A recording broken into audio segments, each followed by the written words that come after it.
Ayan guys, ito pa yung pala yung Honda Mobilio na nakailaw yung ABS niya. Tapos bali ni road test na namin ito. So chinek up ko na ito nakaraan. Tapos pina-orderan ko si sir ng sensor para mapalitan ko yung sensor. Kasi nung ni-reading namin dito sa scanner, yung isang sensor sa may rewrite, hindi siya nagkakaroon ng reading.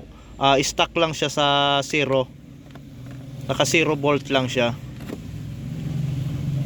Tapos kung i-scan natin yan dito, so bali ito yung lalabas na niya, problema.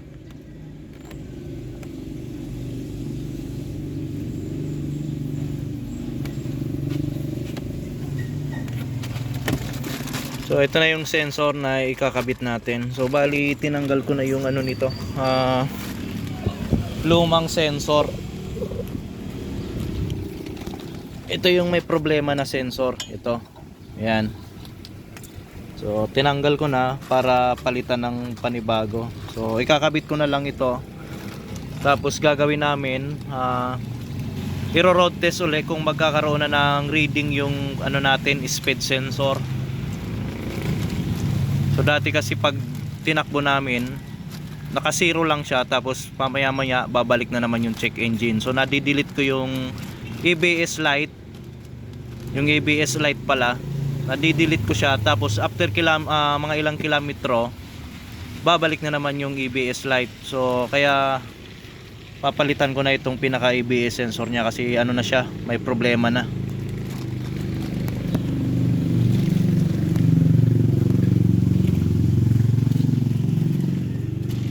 So ayan, antayin ko lang matapos itong pinaka natin, scanner mag-reading.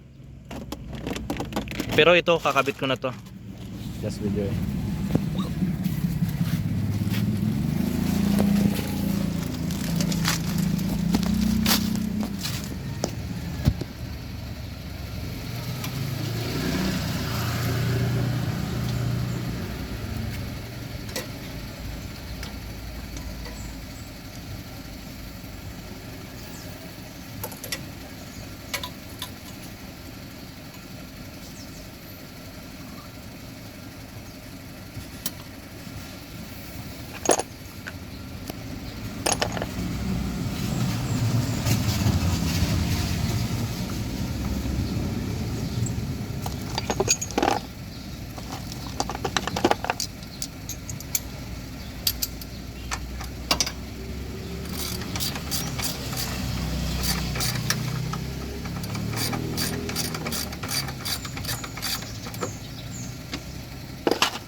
So ayan guys, nakabit ko na.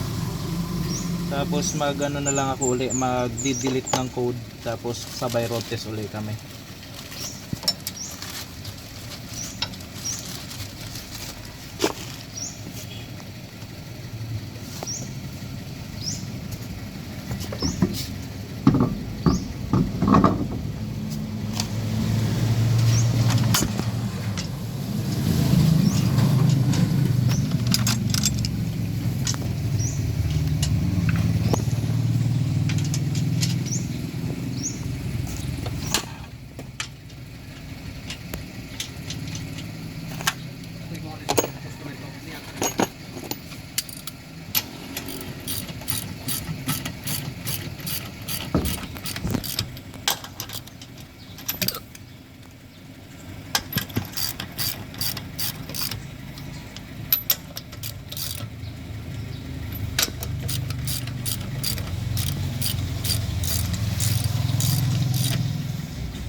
So yun guys, nakabit ko na yung pinaka sensor natin. Tapos ito yung pinaka code nya.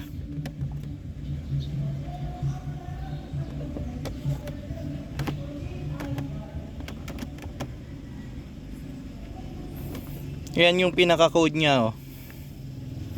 Right rear wheel speed sensor. Pero ngayon ang gagawin ko dito, i-delete ko na yan. So bali mag clear fault code tayo. So off muna natin yung makina. So lilipat lang ako sa kabila.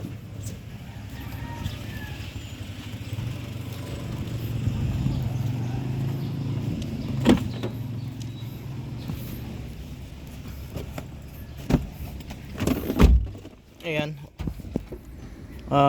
Mag-off muna ako ng makina. Off muna na makina. So off, switch on.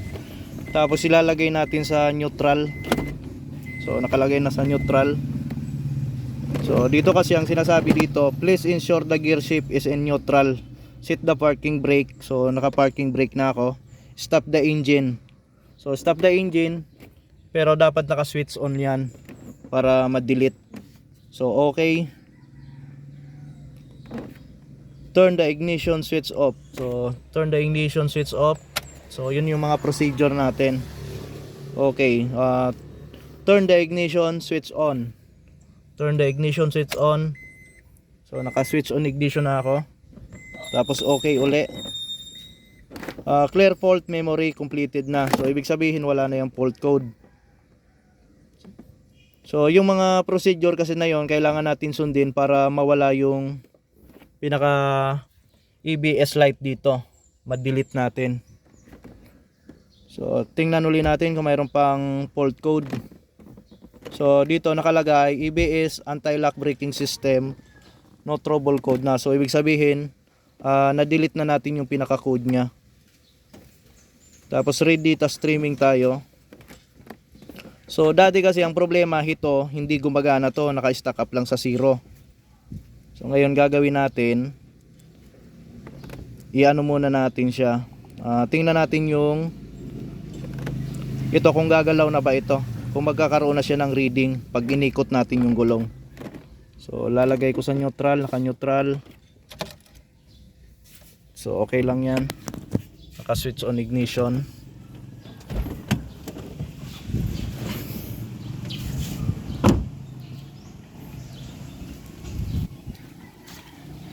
Tapos ipapaikot natin yung gulong kung magagalaw na tong number na to. Sige, just ikutin mo yung gulong. Baba ko lang handbrake. Baba ko lang handbrake muna. Okay. Release handbrake, tapos neutral position, switch on ignition. So ganyan yung pag-check ng wheel speed sensor by manual na hindi tumatakbo. Sige, just ikutin yung gulong.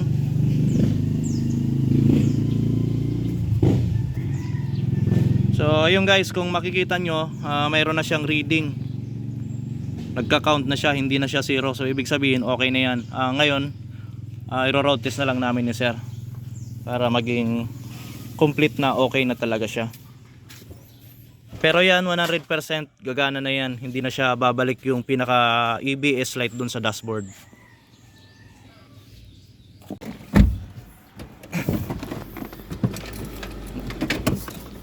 So yung guys, magro-road test na kami. Tapos ilalagay ko na sa, so back muna tayo. Lagay na natin sa lahat. So ayun.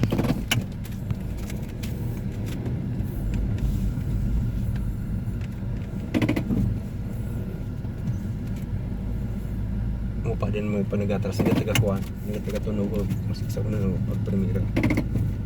Mo. Tabi ni Papa Jerry, ini na pinakita ko na sa mga plastic ba daw sa raw. Medyo kuruan na sa mga sa mga tornilyong sa kuan.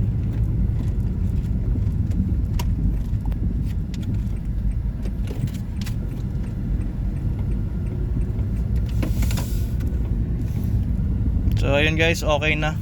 Balance na sila lahat. Hindi na katulad nung dati. Ito hindi nagkakaroon na siya ng reading. Stock up lang siya ng flat line. Hindi mo makikita yung pagtaas ng niya, voltahe. Dati kasi flat line to zero lang siya.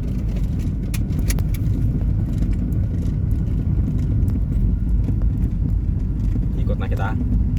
Okay na yan, sir. So yan guys, okay na. Job na uli from Autorad Automotive Technician.